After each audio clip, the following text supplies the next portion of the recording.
I finally finished watching Daredevil. That's a lie. I actually finished watching it Saturday. I binge watched the entire show. It was 13 of some of the greatest TV moments I've ever seen. It was a fantastic show, just plain and simple. It was good. It was a good show. From the way it was shot, it was very dark, but they made sure that the color red stood out really well. The casting was fantastic. Vincent D'Onofrio and Charlie Cox did a great job as Kingpin and Daredevil. Charlie Cox, believe it or not, was actually the kid from Stardust, and I was really surprised when I realized that. I was like, holy crap. Vincent D'Onofrio, I think, did a great job with the character of the Kingpin. He brought a lot more to the character than we're used to seeing. Usually when we see the Kingpin, either in the Spider-Man cartoon or in the other Daredevil movie, he's just a bad guy. This character of the Kingpin was very fleshed out, very layered, very complicated. But he was still the Kingpin. He was still that incredibly strong, vicious character. There were just layers to it.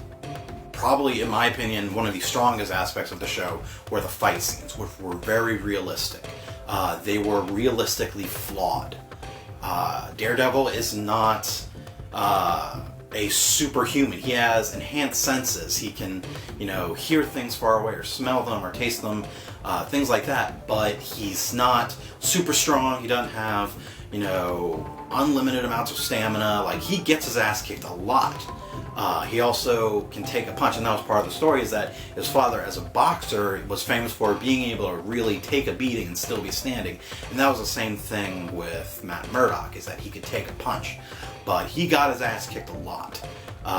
And there were moments where he'd get winded, or he'd be tired from fighting, or he would still be suffering from the wounds he had a couple episodes ago. He wouldn't just miraculously heal in the next episode, which I thought was so realistic and so good. With Daredevil, the MCU has its first masked vigilante, which is strange, because normally the superhero story starts with them being a masked vigilante and then going on to bigger and better things, where the MCU has completely reversed that. I mean, we started with Iron Man, who was, I guess, technically a masked vigilante when he went up against the terrorists and Warmonger in the first Iron Man movie, but he quickly outed himself as being Iron Man, and then he was this bigger entity, this celebrity superhero, taking down terrorists and working with the military.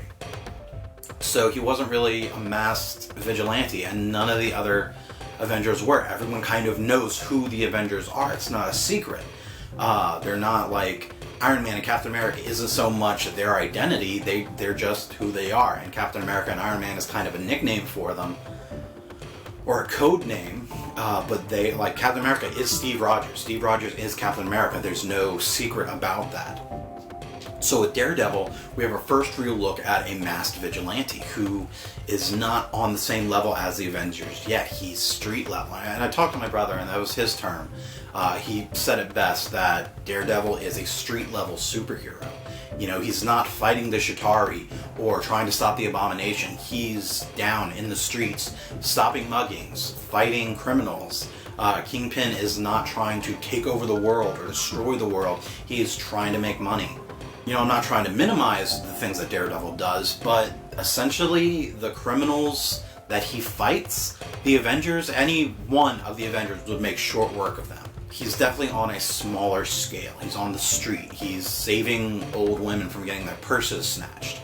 But having our first masked vigilante also sets up the stage for Civil War, which, yes, we have Avengers, Age of Ultron coming out, and then Ant-Man, and then we have other Netflix shows coming out, and Agents of S.H.I.E.L.D. Season 3. We have a few other things coming out before next summer when Civil War comes out.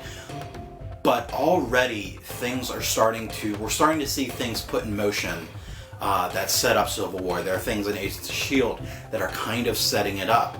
And now with Daredevil having a masked vigilante, and that's a big aspect of the conflict in Civil War, is having these masked heroes that they know nothing about protecting civilians. And, they want them to be held accountable for the things that they do and the damages that they cause in their superhero battles. There are a few connections to the greater MCU in Daredevil. Not a lot of big ones, just like little mentions of things, like I said, with them trying to rebuild after the incident, the Chitauri invasion. Or probably the biggest connection was It was in a flashback of Murdoch's father fighting Crusher Creel, who was the Absorbing Man in the beginning of Season 2 of Agents of S.H.I.E.L.D. That was probably the biggest connection to the greater MCU, but I thought the connection was really well done. There is one aspect of the show I wasn't totally in love with, and that was its use of flashbacks. I've said it before, I'm not a huge fan of using flashbacks, but I want to clarify that I'm not against flashbacks in and of themselves. Flashbacks are a storytelling device. They can work, they can be done right. What I don't like about flashbacks is when they're relied on to tell 50% of the story.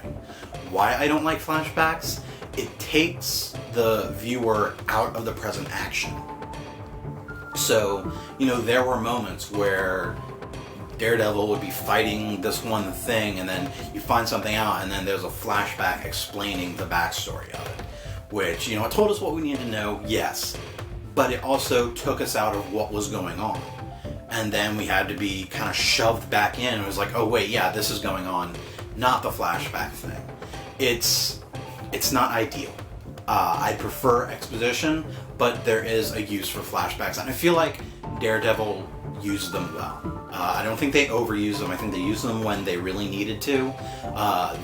His origin story of how he got his powers was kind of a flashback. It was like the opening scene of the entire show, and it was maybe 2 minutes, and it told us everything we needed to know with very little dialogue. We saw the situation, we saw what was going on, and explained everything. And it was about 2 minutes, and that was it. And then we were up to watching Matt Murdock beat Daredevil. Overall, the show was just fantastic. I loved it. I can't wait for more. It makes me so excited after seeing this amazing show. I can't wait for Jessica Jones. I can't wait for Luke Cage. I can't wait for Iron Fist. The other Netflix shows that are also going to form the Defenders. I hope to see more Daredevil in other aspects of the MCU. I doubt we're going to see him or even hear mention of him in Avengers Age of Ultron, but that would be awesome if we did. I would really love to see, I love seeing this character, but now I want to see more of him. I want to see him in the other movies and TV shows. I want to see that crossover. I want to see those connections.